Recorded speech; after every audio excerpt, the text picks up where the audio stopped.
आपने ये तो सुना होगा कि चीन कभी किसी देश में घुसपैठ करता है तो कभी कोरोना जैसी घातक महामारी फैलाता है। लेकिन क्या आपने ये सुना है कि चीन ने अपने हित के लिए 10,000 से ज्यादा छात्रों को टैंकर से कुचलवा दिया? नहीं ना, आपने ये शायद कभी नहीं सुना। लेकिन आज हम आपको चीन का ये घिनौना सच आपके सामने पेश करेंगे, वो भी सबूतों के साथ। साल 1989 के जून महीने में लोकतंत्र के लिए लड़ रहे छात्र बीजिंग के थियानमेन चौक पर इकट्ठा हुए थे और चीन ने लोकतंत्र के लिए हो रहे छात्रों के इस आंदोलन को दबाने के लिए छात्रों को टैंकों से कुचलवा दिया था, जिसने 10,000 से ज्यादा निहत्थे छात्रों की मौत हो गई थी। और ये कत्लेआम चीनी कम्युनिस्ट पार्टी के एक इशारे पर हुआ था, जिसे पीएलए ने अंजाम दिया था। इस बात की पुष्टि 3 साल पहले ब्रिटिश खुफिया राजनयिक दस्तावेज में हुई, जिसमें इस घटना के पल पल की कहानी बयां की गई।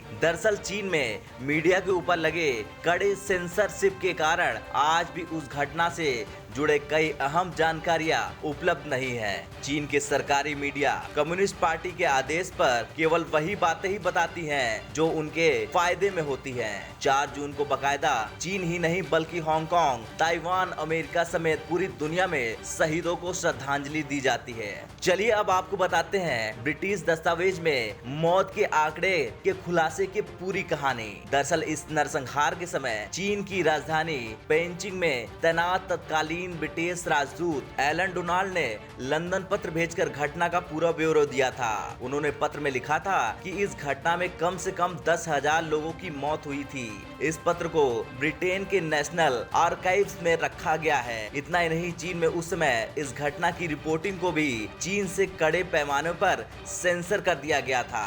जून 1989 में पेइचिंग के थियानमेन चौक पर लाखों की संख्या में लोग समर्थक आंदोलनकारी इकट्ठा हुए थे। इसमें बड़ी संख्या में छात्र और मजदूर भी शामिल थे। ये विरोध प्रदर्शन कम्युनिस्ट पार्टी के पूर्व महासचिव और सुधारवादी हू याओ वांग की मौत के बाद शुरू हुआ।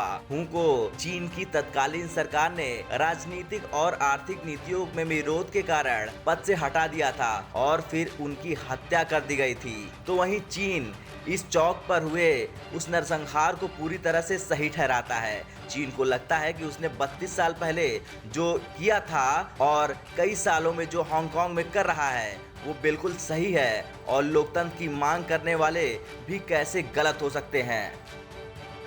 ब्यूरो रिपोर्ट, भारत तक।